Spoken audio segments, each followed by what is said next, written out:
What is up YouTube, it's Merkshot here and welcome to a brand new video. So today I have the last video of a 3-video series to share with you guys. I've been looking forward to making this video for the longest time, and with the clock winding down on World War II's life cycle, I want to discuss my appreciation for this game. World War II was such a good Call of Duty, but oftentimes it doesn't get the credit that it deserves.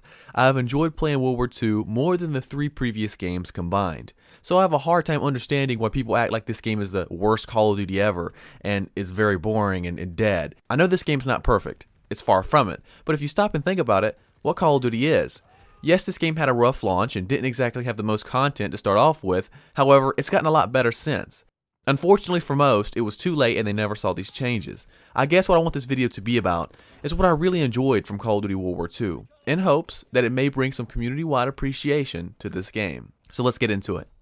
First things first, can we at least all agree that World War II did a great thing by returning Call of Duty back to its roots with classic boots-on-the-ground gameplay? I mean, it's so refreshing to play a traditional style Call of Duty again.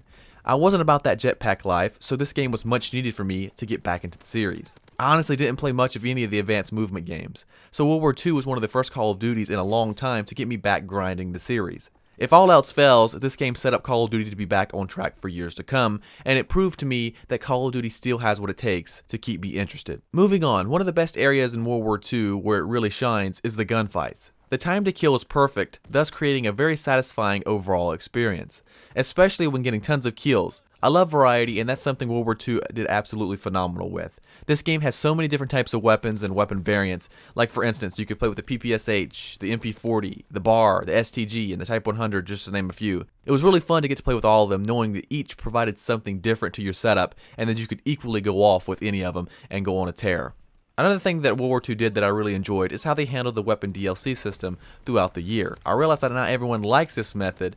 I actually heard a lot of complaints about it, to be honest, but I believe the credits and collection system is the best way of dispersing weapon DLC that I've seen within a Call of Duty. I will admit, it is not ideal for casual players. If you've played World War II at least regularly, it was pretty much perfect. It rewarded those who grinded the game with loot and supply drops and kept the players always working towards something. So when people complained about World War II being boring, they most likely weren't the ones playing it constantly trying to unlock loot. Time flies when you're racing against the clock trying to get the seasonal loot before it goes away. Some of my best memories of World War II are from when I grinded this game by completing contracts and daily challenges trying to get that said loot. Winding down now, another thing that I really like and I wanted to mention is how all the cool themed events were within World War II. I really enjoyed being able to join in on the festivities of whatever the current holiday was, or whenever the new DLC dropped. Part of the success of the seasons within Call of Duty World War II could be contributed to the headquarters mode. It was really fun getting to see and hang around with all your friends. You know, the headquarters really made the World War II community come together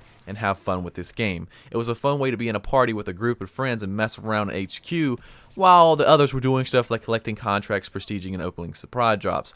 So it was really a good social gathering, and I really do think that it was one of the better highlights of World War II is this headquarters system and this headquarters mode.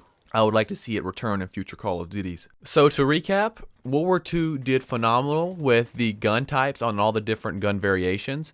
It did a really good job with the HQ. The HQ was a really fun little nifty mode that most people really didn't expect to be that good, but it was actually good. And lastly, World War II did great with the time to kill. I think the time to kill was perfect. I really do like the fact that they didn't really try to do anything extravagant with time to kill, so it was nice seeing that there. And of course, it's boots on the ground. What's not to love? So in all, throughout the ups and downs, Call of Duty World War II was a good game for me personally. I had tons of fun playing it throughout the past year. I hope that one day the majority of the community looks back and realizes that World War II wasn't such a bad game after all. And to Sledgehammer, thanks for making a game where us COD vets could be reminded what it was like to play Call of Duty again. With the final days of World War II's lifespan coming to a close, and the release of Black Ops 4 imminent, I just hope the next Call of Duty brings as much enjoyment as World War II did for me and my squad. Alright guys, that's going to be it for this video. I hope you enjoyed it. Did you agree with me? Let me know in the comments down below, and also while you're there, let me know some of your most fun moments from World War II. I'm going to go ahead and hop off here, and I'll see you guys in Black Ops 4. Peace.